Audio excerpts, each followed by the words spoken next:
ഈശോമിശിഹായ്ക്ക് സ്തുതിയായിരിക്കട്ടെ. എൻ്റെ പേര് ജോയ്സി. ഇതെൻ്റെ അമ്മ ആലീസ് ജോസഫ്. ഞങ്ങൾ ചാലിപ്പള്ളി ഇടവകയിൽ നിന്നു, ചേർത്തല ചാലിപ്പള്ളി ഇടവകയിൽ നിന്ന് വരുന്നു. ഞാനൊരു നേഴ്സാണ്. നേഴ്സ് 8 വർഷമായി നേഴ്സായെങ്കിൽ എനിക്ക് ഫാമിലിയായിട്ടൊന്നും സെറ്റ് ചെയ്യാൻ ഇതുവരെ പറ്റിയിട്ടില്ല. അപ്പം എൻ്റെ വലിയൊരു ആഗ്രഹമായിരുന്നു യൂറോപ്യൻ കൺട്രിയിൽ എവിടെയെങ്കിലും ഒന്ന് പോയിട്ട് ഒന്ന് സെറ്റിൽ ആവണമെന്നുള്ളത്. OET എഴുതിയിരുന്നു. OET എഴുതി 2-3 പ്രാവശ്യം കഴിഞ്ഞപ്പോഴാണ് എനിക്ക് OET ഒന്ന് പാസ്സാവാൻ പറ്റിയത്. OET എഴുതി കഴിഞ്ഞപ്പോഴത്തേക്ക് എനിക്കൊരു ഡൗട്ടായിരുന്നു ഏത് കൺട്രിയിലോട്ട് പോകണമെന്നുള്ളത് പാസ്സായി കഴിഞ്ഞപ്പോഴത്തേക്ക്. അപ്പം ഞാൻ കൃപാസന മാതാവിനെ കുറിച്ച് കേട്ടിട്ടുണ്ട്, പക്ഷേ ഇവിടെ വന്നിട്ടൊന്നുമില്ല. എൻ്റെ ഫ്രണ്ട്സൊക്കെ ഒത്തിരി സാക്ഷ്യങ്ങൾ എന്നോട് പറഞ്ഞു തന്നിട്ടുണ്ട് മാതാവിൻ്റെ അനുഗ്രഹത്തെക്കുറിച്ച്. പക്ഷെ ഞാൻ മാതാവിൽ വിശ്വസിക്കുന്നെങ്കിലും കൃപാസനത്തിൽ ഇതുവരെ വരികയോ അങ്ങനെ മാതാവിൻ്റെ പ്രാർത്ഥനയിൽ പങ്കെടുക്കുകയൊന്നും ചെയ്തില്ല. അപ്പോൾ എൻ്റെ ഒരു ഫ്രണ്ട് ഒരു ദിവസം എനിക്കൊരു സാക്ഷി അയച്ചു തന്നു. ആ സാക്ഷ്യത്തിലൂടെ എനിക്ക് മനസ്സിലായി മാതാവിൻ്റെ കൃപ എന്തോരം ഉണ്ട്, അവർക്ക് ലഭിച്ചത് എങ്ങനെയാണ്. അങ്ങനെ കുറേയൊക്കെ ഞാൻ യൂട്യൂബ് വീഡിയോകൾ കാണാൻ തുടങ്ങി. മാതാവിൽ എനിക്ക് കുറേശ്ശെ വിശ്വാസമൊക്കെ വന്നു തുടങ്ങി. അപ്പം ഇതിന് ശേഷം OET പാസ്സായതിന് ശേഷം ഞാൻ ഇങ്ങനെ ഒത്തിരി പ്രാർത്ഥിച്ചു ഏത് കൺട്രി സെലക്ട് ചെയ്യണമെന്നുള്ളത്. അപ്പോൾ എല്ലാവരും പറഞ്ഞത് UK-യും അയർലൻഡും ഒക്കെ അന്ന് ഓപ്പണാണ്, നിങ്ങൾക്ക് ഇങ്ങോട്ട് ഒത്തിരി പൈസ ഇല്ലാണ്ട് പോകാം. പക്ഷേ എൻ്റെ മനസ്സിൽ ന്യൂസിലാൻഡ് എന്നൊരു കൺട്രിയാണ് കിടക്കുന്നത്. അപ്പം ഞാനിങ്ങനെ മനസ്സിൽ പ്രാർത്ഥിച്ചിട്ട് കൃപാസന മാതാവിൻ്റെ ജോസഫ് അച്ഛൻ്റെ ഒരു ചൊവ്വാഴ്ച ദിവസം ധ്യാനം കൂടിയിട്ട് ഒത്തിരി പ്രാർത്ഥിച്ചൊരു തീരുമാനം എടുത്തു ന്യൂസിലാൻഡിൽ തന്നെ പോകണമെന്നുള്ളത്. അപ്പം ഹസ്ബൻഡും വീട്ടുകാരൊക്കെ ഒത്തിരി എതിർത്തു. ഇത്രയും 10 ലക്ഷം രൂപയുടെ ആവശ്യമുണ്ട്, ഇത്രയും രൂപ മുടക്കി അങ്ങോട്ട് പോകേണ്ട കാര്യമുണ്ടോ എന്ന്. എന്നാലും എനിക്ക് മനസ്സിൽ പറയുന്നത് ന്യൂസിലാൻഡിൽ തന്നെ പോകണമെന്നായിരുന്നു. പിന്നെ എല്ലാവരും എൻ്റെ ആഗ്രഹത്തിന് എന്നെ സപ്പോർട്ട് ചെയ്തെങ്കിൽ അവർ സമ്മതിക്കുകയും ചെയ്തത്. അപ്പം ഞാൻ ദുബായിലാണ് വർക്ക് ചെയ്തുകൊണ്ടിരുന്നത്.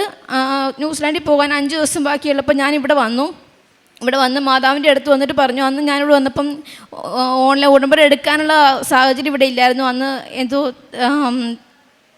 വോട്ടിൻ്റെ എന്തോ അവധിയായിരുന്നു ഇവിടെ. അപ്പം എനിക്ക് ഒത്തിരി വിഷമമായി. ഉടമ്പടി എടുത്തിട്ട് അങ്ങോട്ട് പോകാനായിരുന്നു ഞാൻ ആഗ്രഹിച്ചത്. ഇവിടെ വന്ന് ഞാൻ മാതാവിനോട് പറഞ്ഞു, മാതാവേ ഞാൻ നിന്നെ ഏൽപ്പിച്ചിട്ട് പോവുകയാണ്, അവിടെ ജോലി കിട്ടാൻ ഇച്ചിരി പ്രയാസമുള്ള സമയമാണ്, കയ്യിലുള്ള പൈസ മുഴുവൻ ചിലവാക്കിയിട്ടാണ് ഞാൻ പോകുന്നത്, എന്നെ കാത്തോണേ എന്ന് പറഞ്ഞു. ഇവിടുന്ന് ഉടമ്പടി വാങ്ങി പ്രാർത്ഥന പുസ്തകമൊക്കെ വാങ്ങിയിട്ടാണ് ഞാൻ അങ്ങോട്ട് പോയത്. അവിടെ ചെന്ന് കഴിഞ്ഞിട്ട് ക്യാപ് കോഴ്സൊക്കെ സക്സസ് ആയിട്ട് അറ്റൻഡ് ചെയ്തു, കംപ്ലീറ്റ് ചെയ്തു. പക്ഷേ 2 മാസമായിട്ടും ജോലി ലഭിക്കുന്നില്ല. അവിടുത്തെ ചിലവാണ് കൂടി വരികയായിരുന്നു, റൂം റെൻറ്റും ഫുഡൊക്കെ ആയിട്ട്. അപ്പോൾ അത് അഫോർഡ് ചെയ്യാൻ പറ്റുന്നില്ല. ഫ്രണ്ട്സിൻ്റെ വീട്ടുകാരുടെ ഒക്കെ കുറ്റപ്പെടുത്തൽ വരാൻ തുടങ്ങി. UK പോയാൽ പോരായിരുന്നു, എന്തിനാ ന്യൂസിലാൻഡ് സെലക്ട് ചെയ്തതെന്ന് ഒത്തിരി പ്രയാസമായി. കാരണം കയ്യിലുള്ള പൈസ ഒക്കെ മുടക്കിയിട്ടാണ് പോയത്. അവിടെ എത്തിക്കഴിഞ്ഞപ്പോഴത്തേക്ക് പിന്നെ എൻ്റെ ഹസ്ബൻഡ് പറഞ്ഞു, നീ മാതാവിനെ വിശ്വസിച്ചല്ലേ പോയത്, നീ ഓൺലൈൻ ഉടമ്പടി എടുക്കാൻ പറഞ്ഞു. അങ്ങനെ ഞാൻ ഓൺലൈൻ ഉടമ്പടി എന്താണെന്ന് എനിക്ക് ശരിക്കും അറിയത്തില്ലായിരുന്നു. അറിയാവുന്ന ഫ്രണ്ട്സിനോടൊക്കെ ചോദിച്ച് ഓൺലൈൻ ഉടമ്പടി ഞാൻ എടുത്തിട്ട് അവിടെ കുർബാനയ്ക്കൊക്കെ പോകാൻ വളരെ ബുദ്ധിമുട്ടാണ്. അവിടുത്തെ $10 ചിലവാക്കിയാൽ എനിക്കൊന്ന് പള്ളിയിൽ പോകാൻ പറ്റത്തുള്ളൂ. പക്ഷേ ഞാൻ പൈസ കണക്കാക്കിയില്ല. $10 ചിലവാക്കി ഞാൻ പള്ളിയിൽ പോകാൻ തുടങ്ങി. 2 ബസ്സൊക്കെ കയറണമായിരുന്നു. വരുമ്പോൾ ഒത്തിരി ഇരുട്ടാവും. അവിടുത്തെ 8 മണിയൊക്കെ ആവുമായിരുന്നു പള്ളിയിൽ നിന്ന് കഴിഞ്ഞ് വരാനായിട്ട്. എന്നാലും ഞാൻ പള്ളിയിൽ പോയി കുമ്പസാരിക്കാനായിട്ട്. മലയാളി അച്ഛന്മാരുള്ള ദിവസം നോക്കി കുമ്പസാരിച്ചു. അങ്ങനെ പ്രാർത്ഥന ജീവിതത്തിൽ തന്നെ നടന്നു. ഒത്തിരി ബൈബിൾ വായനയൊക്കെ അരമണിക്കൂർ എന്നുള്ളത് 1 മണിക്കൂറാക്കി. കാരണം വേറെ ഒന്നും ചെയ്യാനില്ല അവിടെ. അപ്പം ഈ ദൈവത്തിനോട് കൂടെ എടുക്കാമെന്ന് വെച്ചിട്ട് ഞാൻ ബൈബിൾ വായനകൾ കൂടി അച്ഛൻ്റെ ധ്യാനങ്ങൾ പഴയതൊക്കെ കൂടാൻ തുടങ്ങി. ചൊവ്വാഴ്ചത്ത് കൂടാതെ പഴയ എപ്പിസോഡ്, കാരണം അതുവരെ ഞാൻ അങ്ങനെ കണ്ടിട്ടൊന്നും ഇല്ലായിരുന്നു, എപ്പിസോഡ് കാണാൻ തുടങ്ങി. ഓൺലൈൻ ഉടമ്പടി ഒത്തിരി സാക്ഷ്യങ്ങൾ കേൾക്കാൻ തുടങ്ങി. സാക്ഷ്യങ്ങളുടെ എണ്ണങ്ങൾ ഓരോ ദിവസം കൂട്ടി അങ്ങനെ ഇരുന്നു.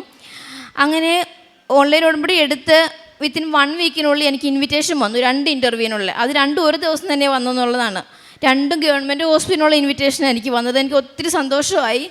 അങ്ങനെ എന്താ പ്രിപ്പയർ ചെയ്യേണ്ടതെന്നും അറിയത്തില്ല. കാരണം അവിടുത്തെ ഓസ്ട്രേലിയൻ ഹോസ്പിറ്റലിൽ നിന്നുള്ള ഇൻ്റർവ്യൂ ആയിരുന്നു വന്നത് ന്യൂസിലാൻഡിൽ നിൽക്കുമ്പോൾ തന്നെ. അപ്പം ഓസ്ട്രേലിയയിലുള്ള അവരുടെയൊക്കെ സ്ലാങ് മനസ്സിലാവുമോ, ക്വസ്റ്റ്യൻസ് മനസ്സിലാവുമോ എന്നൊക്കെ ഭയങ്കര ബുദ്ധിമുട്ടായിരുന്നു. അങ്ങനെ ഞാൻ യൂട്യൂബ് നോക്കി ഒത്തിരി ക്വസ്റ്റ്യൻസ് പ്രിപ്പയർ ചെയ്തു. എന്നിട്ട് പ്രിപ്പയർ ചെയ്തിട്ട് ആ ക്വസ്റ്റ്യൻ്റെ മേളിൽ മാതാവിൻ്റെ കാശുരൂപം ഞാൻ ഇവിടെ നിന്ന് കൊണ്ടുപോയത് വെച്ച് ഒത്തിരി പ്രാർത്ഥിച്ചു. ഇൻ്റർവ്യൂവിൻ്റെ അന്ന് മാതാവിൻ്റെ കാശുരൂപം കൈ മുറുകെ പിടിച്ചിട്ടാണ് ഞാൻ ഇൻ്റർവ്യൂ അറ്റൻഡ് ചെയ്തത്. കാരണം എന്താവും, ഫസ്റ്റ് ടൈമാണ് ഞാനൊരു യൂറോപ്യൻ അവിടുത്തെ കൺട്രിയിൽ ഒരു ഇൻ്റർവ്യൂ അറ്റൻഡ് ചെയ്യുന്നത്. എനിക്ക് അവരുടെ സ്ലാങ് എല്ലാം മനസ്സിലാവുന്നുണ്ടായിരുന്നു. ഞാൻ എഴുതി പ്രിപ്പയർ ചെയ്ത ക്വസ്റ്റ്യൻസാണ് എന്നോട് അവർ ചോദിച്ചത്. എന്നോട് ഒരു 5 ക്വസ്റ്റ്യൻ ചോദിച്ചെങ്കിൽ അതിനകത്ത് 4 ക്വസ്റ്റ്യൻ ഞാൻ എഴുതി പ്രിപ്പയർ ചെയ്ത ക്വസ്റ്റ്യനാണ് ചോദിച്ചത്. ഒത്തിരി സന്തോഷമായി. കിട്ടുമെന്നുള്ള ഉറപ്പ് തന്നെയായിരുന്നു എനിക്ക്. കാരണം അത് നന്നായിട്ട് തന്നെ ഞാൻ പെർഫോം ചെയ്തായിരുന്നു. അതിനുള്ള ക്വാളിഫിക്കേഷൻ എനിക്ക് ഒത്തിരി ഉണ്ടെന്നുള്ള വിശ്വാസം, എനിക്ക് ഇച്ചിരി അഹങ്കാരമൊക്കെ ആയി തുടങ്ങി. എന്നിട്ട് അത് കഴിഞ്ഞ് 2 ആഴ്ച 3 ആഴ്ച കഴിഞ്ഞിട്ടും ഇൻ്റർവ്യൂവിൻ്റെ റിപ്ലൈ ഒന്നും വരുന്നില്ല. എനിക്ക് വിഷമാകാൻ തുടങ്ങി. കാരണം എല്ലാവരും ചോദ്യം ചോദിച്ചു തുടങ്ങി, എന്തായി ഇൻ്റർവ്യൂ കഴിഞ്ഞിട്ട് എന്തായി എന്നുള്ള ചോദ്യം ചോദിച്ചു തുടങ്ങി. എനിക്ക് എല്ലാവരും പറയാനൊരു മറുപടി ഇല്ലായിരുന്നു. അപ്പം ഞാൻ റീതിങ്ക് ചെയ്യാൻ തുടങ്ങി എന്താ എന്നുള്ള കാരണം. അപ്പം എനിക്ക് തന്നെ മനസ്സിലായി ഞാൻ എന്നിൽ അഹങ്കരിച്ചു, അതുകൊണ്ടായിരിക്കും മാതാവ് എന്നിൽ കൈവിടുന്നത്. കാരണം മാതാവിനുള്ള വിശ്വാസത്തിനൊക്കെ കൂടുതൽ എന്നിലുള്ള അഹങ്കാരമായിരിക്കും. കാരണം എനിക്ക് എക്സ്പീരിയൻസ് ഉണ്ട്, ഞാൻ നന്നായിട്ട് പെർഫോം ചെയ്തു എന്നുള്ള രീതിയിലുള്ള എൻ്റെ തിങ്ക് കാരണമായിരിക്കാം മേ ബി എന്നുള്ളത് ഞാൻ ചിന്തിച്ചു. ഞാൻ മാതാവിനോട് ഒത്തിരി സോറി പറഞ്ഞു. പിന്നെ അവിടെ കണ്ടിന്യൂ ചെയ്യാൻ പറ്റിയില്ല, കാരണം എക്സ്പെൻസ് കാരണം ഞാൻ തിരിച്ചു പോന്നു. സെപ്റ്റംബർ 8-ാം തീയതി ഞാൻ മാതാവിനോട് സങ്കടം, മാതാവിൻ്റെ ബർത്ത്ഡേ വന്നാൽ ഞാൻ തിരിച്ചു പോകുന്നത്. എനിക്ക് ഒത്തിരി വിഷമായിരുന്നു. നാട്ടിൽ വന്നിട്ട് പുറത്തിറങ്ങാനായിട്ട് പോലും പറ്റുന്നില്ലായിരുന്നു. ഞാൻ പുറത്തിറങ്ങണേ മാസ്ക് വെച്ചാൽ പുറത്തിറങ്ങിയിരുന്നത്. കാരണം എല്ലാവരും ചോദ്യം ചോദിക്കാൻ തുടങ്ങി, ന്യൂസിലാൻഡിൽ പോയിട്ട് എന്തായി, എല്ലാവരും പറഞ്ഞിട്ടൊക്കെയല്ലേ പോയത്. അപ്പം ഒത്തിരി വിഷമാകാൻ തുടങ്ങി, ഒന്നും ആയില്ല എന്നുള്ളതിൽ വന്ന്. പിന്നെ ഞാൻ ദിവസവും കുർബാനയ്ക്ക് പോകാൻ തുടങ്ങി. അപ്പം എൻ്റെ ഹസ്ബൻഡ് എന്നോട് ചോദിച്ചു, നിൻ്റെ എന്നാ വിശ്വാസം നിനക്കുള്ളത്, നീ മാതാവിൽ വിശ്വസിച്ച് പോയിട്ട് കിട്ടിയില്ല എന്ന് പറഞ്ഞ് മാതാവിൻ്റെ വിശ്വാസം പോവുകയാണോ ചെയ്യേണ്ടത്, നീ കൂടുതൽ വാഴപ്പെടുകയല്ലേ ചെയ്യേണ്ടത്, നീ കൃപാസനത്തിൽ പോകാൻ പറഞ്ഞു. ദിവസം ഞാൻ കുർബാനയിൽ പങ്കെടുക്കാൻ തുടങ്ങി, നാണക്കേടൊന്നും വകവെച്ചില്ല. പിന്നെ ഞാൻ ഇവിടെ നേരിട്ട് വന്ന് ഇവിടുന്ന് ഉടമ്പടി എടുത്തു. ഇവിടെ അച്ഛൻ്റെ കൈവയ്പ്പ് അനുഗ്രഹത്തിൽ ഞാൻ ഒത്തിരി സങ്കടപ്പെട്ട പ്രാർത്ഥിച്ചു. അച്ഛൻ പറഞ്ഞു എല്ലാം ശരിയാവും മോളെ എന്ന് അച്ഛൻ പറഞ്ഞു. അപ്പോൾ എൻ്റെ മനസ്സിലൊരു കുളിർമ പോലെ എന്തോ ഉണ്ടായി. ഞാൻ വീട്ടിൽ വന്ന് പ്രാർത്ഥിക്കാൻ തുടങ്ങി. അപ്പോൾ എനിക്ക് ഒത്തിരി കണ്ണീരോടെ പ്രാർത്ഥിക്കുന്നത്. വീട്ടുകാർക്ക് കാണുമ്പോൾ എനിക്കൊക്കെ സങ്കടമാണ്, അവർക്കും കൂടെ വിഷമാവുക. എൻ്റെ ഈ കണ്ണീര് കണ്ടിട്ട് അവർക്കും വിഷമമുണ്ട്, അവരൊന്നും ചോദിക്കാണ്ടായി അവസാനം എൻ്റെ സങ്കടം കണ്ടിട്ട്. അപ്പം പ്രാർത്ഥിക്കുമ്പോഴേക്കും എനിക്ക് മുല്ലപ്പൂവിൻ്റെ ഒരു ഗന്ധം വരും. അപ്പം ഞാൻ ഓർത്തത് പുറത്തുനിന്ന് ഇങ്ങനെ വരുന്നതായിരിക്കും, അല്ലെങ്കിൽ സ്പ്രേയുടെയൊക്കെ ആയിരിക്കും എന്ന് ഓർത്ത്. പക്ഷെ 2-3 ദിവസം ശ്രദ്ധിച്ചപ്പോൾ മനസ്സിലായി എനിക്ക് ആ മാതാവ് വരുന്നൊരു അഭിഷേകമാണെന്ന് മനസ്സിലായി. അത് മാതാവിൽ ഒത്തിരി വിശ്വസിക്കാൻ തുടങ്ങി. ഇവിടെ ഒന്ന് ഉടമ്പടി എടുത്തതിൻ്റെ ഒരാഴ്ച 1 വീക്കിനുള്ളിൽ തന്നെ എനിക്ക് 2 ഇൻ്റർവ്യൂവിൻ്റെ ഓഫർ ലെറ്റർ വന്നു. ആകെ 2 ഗവൺമെൻറ് ഹോസ്പിറ്റലിൽ 2ൻ്റെയും ഓഫർ ലെറ്റർ ഒരുമിച്ചാണ് വന്നത്. അപ്പം ഒത്തിരി സന്തോഷം, മാതാവിനോട് അതിൻ്റെ ഇരട്ടി സന്തോഷം എന്ന് വെച്ചെന്നാലും ഞാൻ ഉടമ്പടി വെച്ച് പ്രാർത്ഥിച്ചത് എനിക്ക് PR വിസയ്ക്ക് വേണ്ടിയിട്ടായിരുന്നു. കാരണം ആ സമയത്ത് ഒത്തിരി കാൻഡിഡേറ്റ്സ് ഉള്ള കാരണം ഓസ്ട്രേലിയയിൽ നിന്ന് 2 ഇയർ വിസയൊക്കെ കൊടുക്കുന്നുണ്ടായിരുന്നുള്ളൂ, വർക്ക് വിസ. അപ്പം ഞാനിങ്ങനെ പ്രാർത്ഥിച്ചായിരുന്നു, ഇനി PR അപ്ലൈ ചെയ്യണമെങ്കിൽ തന്നെ OET ഒന്നുകൂടി എഴുതേണ്ടി വരും, അതിൻ്റെ എക്സ്പെൻസ് എല്ലാ കാര്യങ്ങളൊക്കെ ഞാൻ മാതാവിനോട് ഇങ്ങനെ 2ാമത്തെ നിയോഗമായിട്ട് എഴുതി വെച്ചിരുന്നത് എൻ്റെ PR വിസയായിരുന്നു. ഓഫർ ലെറ്റർ വന്നപ്പോഴത്തേക്ക് അവർ പറഞ്ഞിട്ടിരിക്കുന്നത് ഫാമിലിക്ക് ഫുള്ളുമായിട്ട് എനിക്കുമായിട്ട് PR വിസയാണ്, അതായത് പെർമനൻറ്റ് വിസ അവരെനിക്ക് തരാൻ സപ്പോർട്ട് ചെയ്യുക, അതിൻ്റെ ഫുൾ എക്സ്പെൻസ് അവരാണ്. കാരണം ഗവൺമെൻറ് ഹോസ്പിറ്റൽ ആയതുകൊണ്ടാകാം അവർ ഫുൾ എക്സ്പെൻസ് അവരാണ്. ടിക്കറ്റ് ഉൾപ്പെടെ ഞങ്ങളുടെ കുടുംബത്തിന് മുഴുവൻ ചിലവും അവർ ഏറ്റെടുത്തുകൊണ്ട് അവർ ഓഫർ ലെറ്റർ എനിക്ക് അയച്ചു തരുകയാണ് ചെയ്തത്, 2 ഹോസ്പിറ്റലിൻ്റെയും. അതിന് ഏത് സെലക്ട് ചെയ്യണമെന്നുള്ള കൺഫ്യൂഷനായിരുന്നു. പിന്നീട് നല്ലൊരു സ്ഥലം നോക്കി ഞങ്ങൾ സെലക്ട് ചെയ്തത്. അങ്ങനെ ഞങ്ങൾ 23-ാം തീയതി ഞാനും എൻ്റെ ഫാമിലിയും കൂടി പോവുകയാണ് ഓസ്ട്രേലിയയിലേക്ക്. ദൈവം നൽകിയ അനുഗ്രഹത്തിന് നന്ദി പറയുന്നു. പിന്നെ എൻ്റെ അമ്മയ്ക്ക് കിട്ടിയ രോഗസൗഖ്യം, അമ്മയ്ക്ക് ക്യാൻസർ ആയിരുന്നു. അമ്മയ്ക്ക് എന്നെ കൊടുക്കാം, ഞാൻ ഡീറ്റെയിൽ ആയിട്ട് പറയും. എൻ്റെ പേര് ആലീസ്. 2023 സെപ്റ്റംബർ 8-ാം തീയതി എനിക്ക് ബ്ലഡ് കുറവായിട്ട് പരിശോധനയ്ക്ക് കൊണ്ടുപോയി. അപ്പോൾ അവിടെ ചെന്നപ്പോൾ തീരെ ബ്ലഡ് ഇല്ലാതെയായി. പിന്നെ 4 കുപ്പി ബ്ലഡ് എനിക്ക് കയറ്റേണ്ടി വന്ന്. പിന്നെ സ്കാൻ ചെയ്ത് പിന്നെ ഓരോ കൂട്ടം ഇങ്ങനെ പരിശോധന നടത്തി വന്ന് അപ്പോൾ പറഞ്ഞ് ക്യാൻസറാണെന്ന് പറഞ്ഞ്. അപ്പോൾ ഞാൻ മാതാവിനോട് ഒരുപാട് പ്രാർത്ഥിച്ചു. എനിക്ക് പിന്നെ അന്നേരം ക്യാൻസറാണെന്ന് പറഞ്ഞിട്ടും എനിക്ക് ഒരു സങ്കടമൊന്നുമില്ല. ഞാൻ മാതാവിനോട് എപ്പോഴും പ്രാർത്ഥിക്കുമായിരുന്നു. ഞാൻ ഇതിനു മുമ്പ് ഈ രോഗം വന്നതിന് മുമ്പ് തന്നെ ഞാൻ മാതാവിൻ്റെ ഇവിടെ വന്ന് ഞാൻ മാതാവിനോട് പ്രാർത്ഥിക്കാറുണ്ട്. പ്രാർത്ഥിച്ചങ്ങനെ മാതാവിനെ ഞാൻ എപ്പോഴും പ്രാർത്ഥിച്ചിരുന്നു. മാതാവ് എൻ്റെ നേർച്ച വസ്തുക്കളെല്ലാം ഞാൻ ഉപയോഗിച്ച് ഞാൻ മാതാവിനോട് പറഞ്ഞ്, മാതാവേ ഞാൻ അമ്മയുടെ വന്ന് അമ്മയ്ക്ക് ഞാൻ മാല ഇട്ട് തരാം, എൻ്റെ രോഗങ്ങളെല്ലാം മാറ്റി തരാം, ഞാൻ ഇവിടെ വന്ന് സാക്ഷ്യം പറഞ്ഞോളാം എന്നെല്ലാം പറഞ്ഞ് സ്കാൻ ചെയ്ത് ഇപ്പോൾ എനിക്ക് യാതൊരു കുഴപ്പമില്ല. ഇന്നും മരുന്നൊന്നും കഴിക്കേണ്ടെന്ന് ഡോക്ടർ പറഞ്ഞ് ഇപ്പം മരുന്നൊന്നുമില്ല, ഞാൻ സുഖമായിട്ടിരിക്കുന്നു. പിന്നെ എനിക്ക് 2 കാലിൻ്റെ വേദനയേ ഉള്ളൂ. അത് മാതാവിനോട് ഞാൻ പ്രാർത്ഥിക്കുന്നുണ്ട്. മാതാവ് എനിക്കത് സാധിച്ചു വരുമെന്നും പറഞ്ഞ് ഞാൻ വിശ്വസിക്കുന്നു. മാതാവിനും എൻ്റെ പൊന്നു കർത്താവിനും ഞാൻ 1000 നന്ദി പറഞ്ഞു കൊള്ളണമെന്ന്. പ്രേക്ഷിത പ്രവർത്തനം ഞാൻ ഓൺലൈൻ ഉടമ്പടി എടുക്കുമ്പോൾ തന്നെ ഒത്തിരി ഷെയർ ചെയ്യുമായിരുന്നു ഓൺലൈനിൽ അച്ഛൻ്റെ ധ്യാനങ്ങളും സാക്ഷ്യങ്ങളൊക്കെ.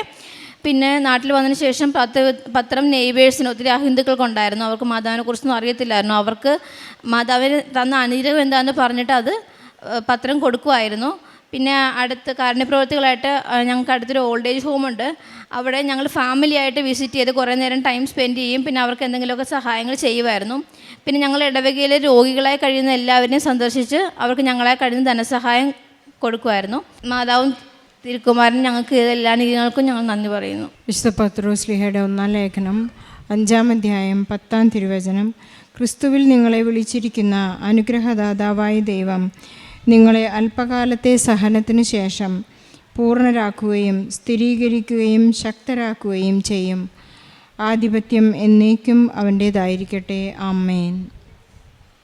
ഇവിടെ ജോയ്സി മോളുടെയും ആലീസിൻ്റെയും പ്രത്യക്ഷീകരണ സാക്ഷ്യമാണ് നാം ശ്രവിച്ചുകൊണ്ടിരുന്നത്. ജോയ്സി മോൾ ഒരു നേഴ്സാണ്. വളരെ വേദനാജനകമായ ഒരവസ്ഥയിലൂടെ കടന്നുപോയിട്ട് അതിനുശേഷം ഈ പരിശുദ്ധ അമ്മയുടെ പ്രത്യേക മാധ്യസ്ഥം വഴി ഈ ഉടമ്പടി ജീവിതം വളരെ കൃത്യമായി പാലിക്കുക എന്നതിനേക്കാൾ ഉടമ്പടി ജീവിക്കുകയായിരുന്നു ജോയ്സി. ഉടമ്പടി ജീവിച്ചു കഴിഞ്ഞപ്പോൾ തനിക്ക് കിട്ടിയ വലിയ ഒരു സമ്മാനത്തെക്കുറിച്ചാണ് ഇവിടെ നമ്മോട് പറഞ്ഞുകൊണ്ടിരുന്നത്. ഓസ്ട്രേലിയയിൽ ഒരു ഗവൺമെൻറ് ഫാമിലി വിസ വിത്ത് PR എന്നാണ്, പെർമനൻ്റ് റെസിഡൻസിനുള്ള ഒരു വലിയ വിസയുമായിട്ടാണ് ഫാമിലി ഒന്നിച്ച് തനിക്കുള്ളൊരു സൗഭാഗ്യം ലഭിച്ചിരിക്കുന്നത്.